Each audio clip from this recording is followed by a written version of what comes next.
আসসালামু আলাইকুম।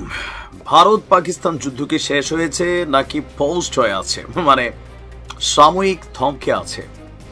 আমার কাছে মনে হচ্ছে সাময়িক থমকে আছে, কারণ ভারতের পক্ষ থেকে যেভাবে উস্কানিমূলক কথাবার্তা বলা হচ্ছে, যদি এরকম বলতে থাকে, অথবা ধরেন পেহেলগামের ঘটনার পর যে ঘটনা চালিয়েছে ভারত প্রথম ধাপে, এরকম আবার কিছু ঘটে, তাহলে যুদ্ধ বড় আকারের বিস্তৃত হবে। তবে বরাবরের মতনই প্রধানমন্ত্রী নরেন্দ্র মোদীর বক্তব্যগুলোকে যদি আমরা কোট করি, তাহলে অপারেশন সিঁদুর নাকি বন্ধ হয় নাই, এটা পোস্ট করে রাখা হয়েছে। আবারও যে কোনো সময় আপনার পাকিস্তানের বিরুদ্ধে অপারেশন সিঁদুর চালানোর জন্য সর্বোচ্চ প্রস্তুত আছে ভারত। দর্শক, পাকিস্তানকে কঠোর বার্তা দিয়ে নরেন্দ্র মোদী বলছেন যে অপারেশন সিঁদুর এখনো শেষ হয়নি, এটি আপাতত শুধুমাত্র স্থগিত রাখা হয়েছে। তার বক্তব্য যে এই কয়েকদিন যাবৎ যুদ্ধবিরতির পরে ভারতের অভ্যন্তরে কিছু ড্রোনের আনাগোনা দেখা যাচ্ছে, বিস্ফোরণের ঘটনা ঘটছে। যদিও এই ঘটনাগুলোর কোনোটা নিয়েই পাকিস্তান সেনাবাহিনী দায়বদ্ধতা স্বীকার করেনি বা দায় স্বীকার করেনি, তাহলে কি ভারত নিজের দেশে নিজে কোনো রকম অ্যাক্টিভিটিস চালাচ্ছে? এইটাও এখন একটা প্রশ্নবোধক চিহ্ন হয়ে দাঁড়িয়েছে।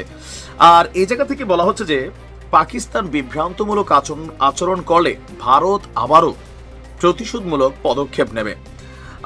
অপারেশন সিঁদুর নিয়ে একটা ব্রিফিং করেছেন প্রধানমন্ত্রী নরেন্দ্র মোদী।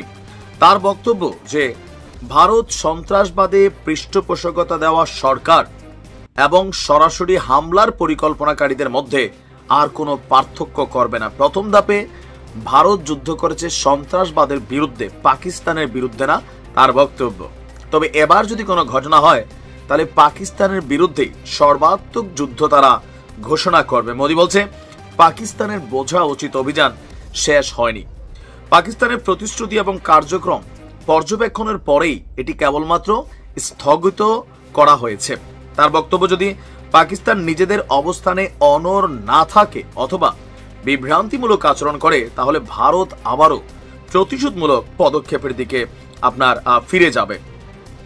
তার বক্তব্য যে ভারতের ড্রোন এবং ক্ষেপণাস্ত্র হামলা পাকিস্তানের কল্পনার বাইরে ছিল এবং সেই হামলায় শুধু সন্ত্রাসী ঘাঁটি গুড়িয়ে দেওয়া হয়নি, ধ্বংস করা হয়েছে তাদের মনোবলও। অপারেশন সিঁদুর শুধুমাত্র একটি অভিযান নয়, বরং এটি সন্ত্রাসবাদের বিরুদ্ধে ভারতের কৌশলগত নীতিতে একটি মৌলিক পরিবর্তন।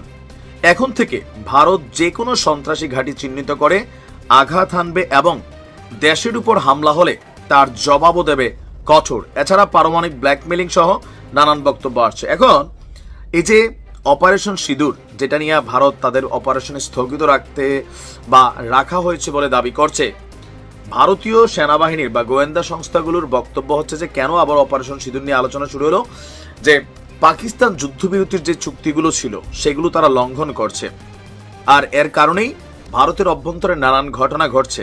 কিন্তু আমি বরাবরই একটা জিনিস একটু বুঝি না, যে ভারত যে দাবিগুলো করে তারা এগুলোর সপক্ষে নিজেদের অবস্থান কি প্রকাশ করতে পারছে? যেমন ধরেন যুদ্ধবিরতির পরে ভারতের আকাশে বেশ কয়েকটা ড্রোন দেখা গেছে, তো এই ড্রোনগুলা কি পাকিস্তানের না ভারতের, এটা তো আইডেন্টিফাই করা খুবই সোজা।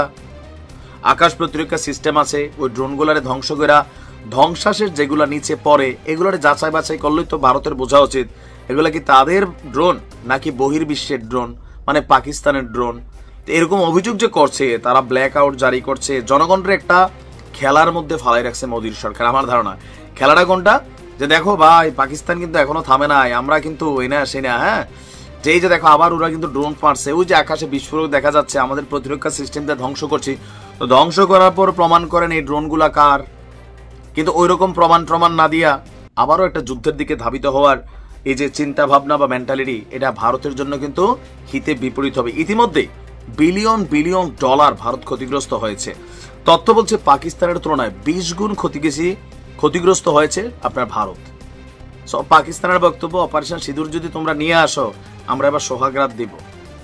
যুদ্ধ কোনোভাবেই কাম্য না, পলিটিক্সের শিকার যেন যুদ্ধ না হয়। ভালো থাকুন।